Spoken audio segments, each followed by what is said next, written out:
notre analyse a permis de mettre en évidence que plus de 2 millions d'électeurs, et plus précisément 2 94 759 électeurs, ont pu s'inscrire sur la liste électorale en prétendant ignorer l'identité de leurs parents.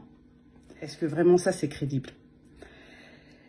Est-ce que vraiment ici, en Côte d'Ivoire, plus de 2 millions de personnes peuvent prétendre ignorer l'identité et ou le lieu de naissance de leurs parents? Est-ce que ici, en Côte d'Ivoire, plus de 2 millions de personnes peuvent dire « Ah, vraiment, elles ne savent pas qui sont leurs parents, elles n'ont pas les noms, pas les prénoms, elles ne savent même pas d'où leurs parents viennent ». Est-ce que c'est crédible? C'est pourtant ce que la CEI tente de nous faire croire avec cette liste électorale. Ça représente quand même le quart de l'électorat ivoirien. Ce n'est pas rien. Il faut aussi rappeler quand même que ces irrégularités ne datent pas d'hier. Certaines d'entre elles, ça fait des années qu'elles sont présentes sur cette liste électorale. Cela est d'autant plus, ça nous interpelle d'autant plus que cette liste est supposée être actualisée chaque année.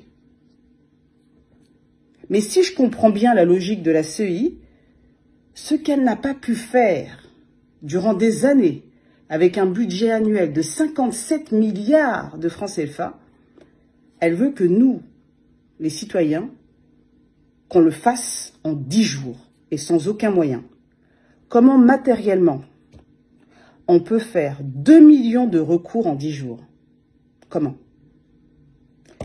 Et quand je dis 10 jours, ce n'est même pas toute la journée, parce que comme je l'expliquais, ces recours sont ouverts de 8 h à 15 h sur 10 jours. Donc ils sont ouverts à peu près 7 heures par jour, des réclamations individuelles. Même en étendant le délai de recours à 15 jours, cela demeure impossible de nettoyer la liste en un laps de temps aussi court. Ce n'est pas possible. Nous avons pu également constater à l'analyse de cette liste des filiations peu probables. Nous avons par exemple Madame Kwasi Aya qui, selon la CEI, aurait mis au monde 544 électeurs.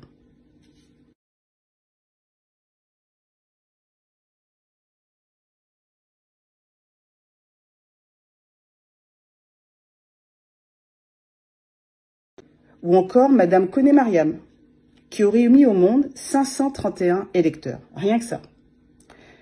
Il y a aussi Monsieur Kwasi Kwadju, qui aurait mis au monde, lui, 534 électeurs.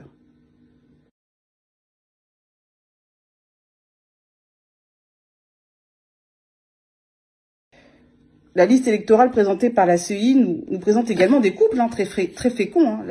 C'est ainsi que Monsieur et Madame Ouattara ont mis au monde 256 électeurs. Bref, nous pourrions continuer d'énumérer pendant des heures. Nous avons également pu relever sur la liste électorale la présence de ce que nous avons qualifié de doublons. Il s'agit en réalité de l'état civil d'un même électeur que l'on retrouve inscrit dans différents bureaux de vote. Mais à l'examen de la photo, on s'aperçoit que si l'identité à l'état civil est la même, ce n'est physiquement pas la même personne. On les avait comptabilisés à hauteur de 6000 électeurs, mais il semblerait qu'ils soient encore plus nombreux. La CEI n'a pas contesté cela, mais elle a expliqué, selon elle, qu'il ne s'agissait pas de doublons, mais plutôt d'individus qui emprunteraient en fait les documents d'état civil d'un électeur pour aller s'inscrire sur la liste électorale. Bon. En gros, non sans rire, la CEI nous explique que cela n'est pas très grave, car le système de la biométrie, car avec le système de la biométrie, ces personnes ne pourraient voter qu'une seule fois.